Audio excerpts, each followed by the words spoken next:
Assalamualaikum warahmatullahi wabarakatuh. Di sini kami dari kelompok 2 akan mempresentasikan mengenai identifikasi artikel ilmiah. Untuk anggota kelompok kami terdiri dari yang pertama yaitu Muhammad Alfian dengan NIM 20317100173. Kemudian terdapat Mustika Putri Wirnarni dengan NIM 20317100060 dan Rahma Novita Anggraini dengan NIM 20317100062 dan saya Aisyah Ulul Maulina dengan NIM 20317100026. Untuk struktur artikel ilmiah sendiri terdiri dari judul, abstrak, kata kunci, pendahuluan, metode, pembahasan, simpulan dan saran, dan juga terdapat daftar pustaka atau rujukan. Untuk artikel ilmiah pertama, dengan judul Perancangan Aplikasi Point of Sale untuk Manajemen Pemesanan Bahan Pangan Berbasis Framework Laravel, dengan penulis Rima Yuniarti, Indah Hertami Santi, dan Wahyu Dwi Puspitasari, dari Universitas Islam Blitar, yaitu Jurnal Mahasiswa Teknik Informatika dengan volume 6 nomor 1 pada Februari 2022. Untuk bagian yang pertama yaitu abstrak, di mana abstrak ini berguna untuk mengetahui garis besar atau isi secara umum dari artikel ilmiah tanpa harus membaca secara keseluruhan. Untuk abstrak pada artikel ini, yaitu untuk menunjang sistem jual beli online dengan baik, maka diperlukan sebuah sistem yang bernama point of sale. Untuk metode pengembangan sistem, menggunakan sebuah metode Scrum, dan hasil dari penelitian ini adalah yang pertama, dapat mempermudah karyawan toko untuk mengelola sebuah transaksi jual beli, riwayat pembelian maupun penjualan, barang yang masih tersedia, informasi mengenai tanggal kadaluarsa dan keuangan laporan, dan terdapat catatan pemesanan barang. Untuk yang selanjutnya itu kata kunci, di mana kata kunci ini berisi kata atau frasa yang mewakili isi dari artikel, di mana kata atau frasa tersebut akan memudahkan pencarian artikel pada mesin pencarian, misalnya pada Google Scholar. Pada artikel ini menggunakan kata kunci point of sale, jual beli, framework Laravel, Scrum, dan Black Box. Untuk presentasi selanjutnya akan disampaikan oleh teman saya, Alfian. Baik, saya akan melanjutkan presentasi dari Aisyah. Di sini ada pendahuluan. Pertama itu alasan penulisan membuat rancangan ini dengan menggunakan sebuah sistem website karena Laravel memiliki fitur yang banyak. Salah satunya adalah lakukan ORM Object Relational Mapping. Kedua, beberapa penelitian telah banyak dilakukan terkait dengan point of sale untuk memecahkan beberapa masalah. Dari hasil penelitian menyatakan bahwa point of sale dapat membantu proses penjualan transaksi, manajemen, dan pelaporan. Next. Selanjutnya ada metode Scrum. Pertama, user story. Kedua, product backlog. Ketiga, flowchart system. Keempat, diagram konteks. Dan yakni pembahasan. Pertama, sprint 1, 2, 3. Ketiga, pengujian black box. Kedua, pengujian black box. Ketiga, pengujian para ahli.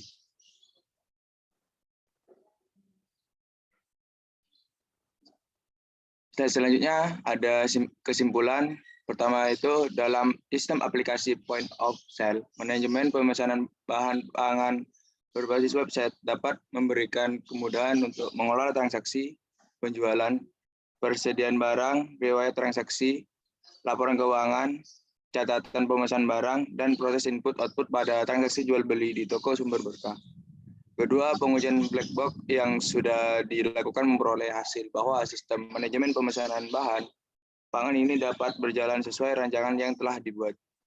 Terakhir, pengujian para ahli memperoleh hasil output yang sudah sesuai dengan 94%.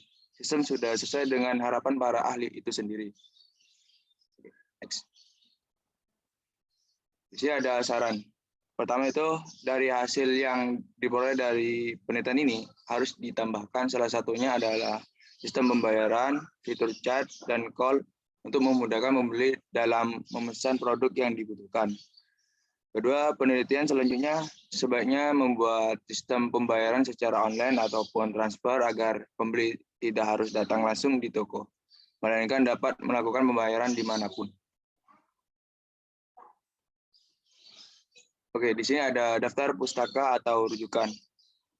Pertama itu ada penulis yang bernama Pamungkas K dan Yulinsya H pada tahun 2017 dengan judul Rancangan Bangun Aplikasi Android POS Point of Sale Cafe untuk Kasir Portable dan Bluetooth Pintar dari jurnal GST Jurnal Sains dan Teknologi dari volume 6 isu 1 dari paragraf 199 sampai 208.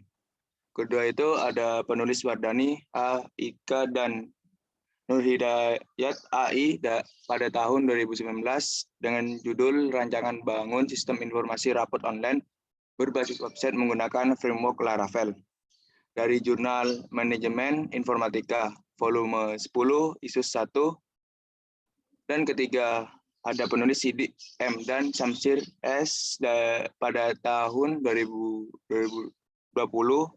dengan judul Rancangan Bangun Sistem Informasi POS Point of Sale untuk kasir menggunakan konsep bahasa programan orientasi objek dari jurnal GOISEE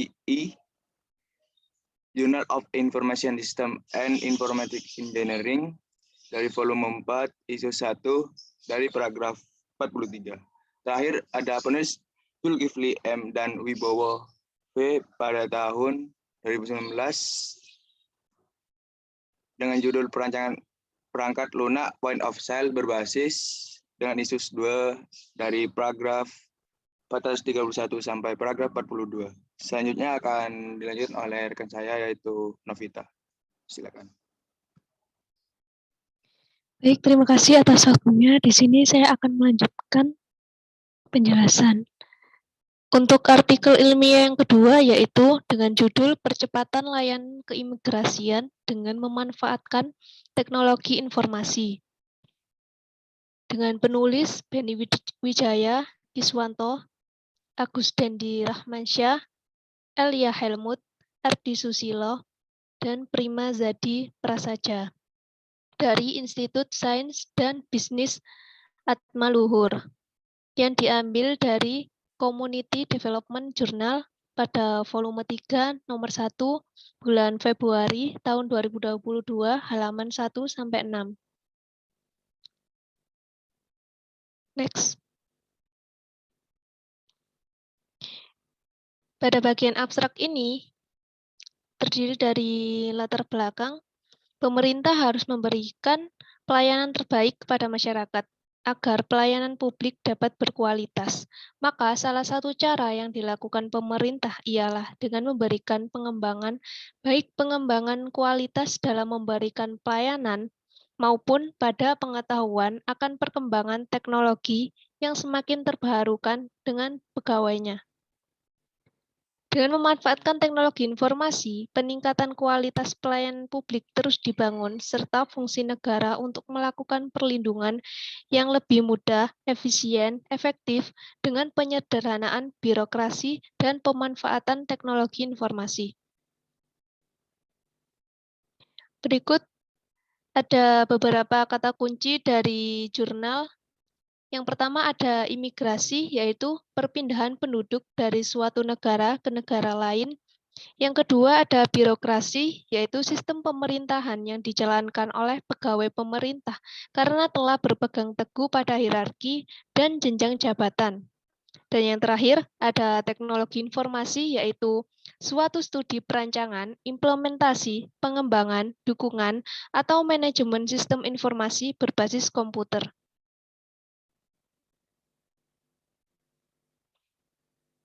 Baik, untuk slide ini yaitu ada pendahuluan yang berisi latar belakang.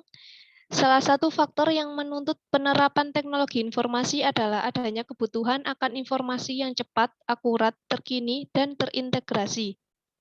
Sebagai institusi yang berfungsi sebagai pelayan publik, penegakan hukum, keamanan negara, dan fasilitator pembangunan kesejahteraan masyarakat, Direktorat Jenderal Imigrasi memiliki kewajiban untuk meningkatkan kepuasan publik dengan memberikan pelayanan yang transparan, akuntabel, dan responsif terhadap keluhan masyarakat yang diambil dari Dwi Yanto pada tahun 2005. Baik, untuk selanjutnya yaitu akan dijelaskan oleh Mustika. Ya, terima kasih. Selanjutnya, metode pelatihan tata kelola penggunaan internet. Ada persiapan, pelaksanaan, evaluasi, dan hasil. Selanjutnya ada pembahasan. Yang pertama, peserta dapat melakukan tata kelola penggunaan internet. Yang kedua, tata kelola penggunaan internet yang baik dapat mendukung percepatan layanan keimigrasian. Next. Yaitu di sini ada kesimpulan. Yang pertama ada kegiatan pelatihan ini membawa dampak sangat baik untuk ASN atau PNS guna upaya mengupgrade ilmu di bidang teknologi informasi, di antaranya para peserta dapat menghasilkan dan memanajemenkan dalam pengelolaan pemanfaatan di bidang internet. Yang kedua, peserta sangat antusias mengikuti pelatihan tata kelola penggunaan internet karena dengan adanya pelatihan tersebut, mereka dapat mempermudah dilayani proses keimigrasian yang setiap hari mereka lakukan. Next. Ya, ada saran, yaitu yang pertama, perlu dilaksanakan kegiatan pelatihan seperti ini di waktu-waktu yang akan datang dengan instansi-instansi yang lainnya juga, sehingga terjadi transfer pengetahuan dan terjalin kerjasama yang baik antara perguruan tinggi dengan instansi yang ada. Yang kedua, dengan adanya pengabdian ini, para tutor yang terdiri dari beberapa dosen ISB atau luhur berharap terhadap peserta pelatihan supaya dapat menerapkan ilmu yang telah disampaikan ke penerapan dalam pekerjaan sehari-hari. Yang terakhir ada daftar pustaka. Dari yang pertama ada penulis Ang PH tahun 2005 dan judul Ordering Chaos Regulating the Internet, retrieved from books.google.co.id. Yang kedua ada penulis Dwi Yanto tahun 2005, judulnya Mewujudkan Good Governance Melalui Pelayanan Publik.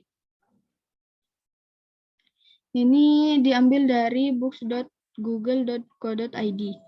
Yang terakhir ada dari penulis Fakultas UIN U dan Kalijaga SND dengan judul Pengabdian kepada Masyarakat bagi Perguruan Tinggi Agama Islam.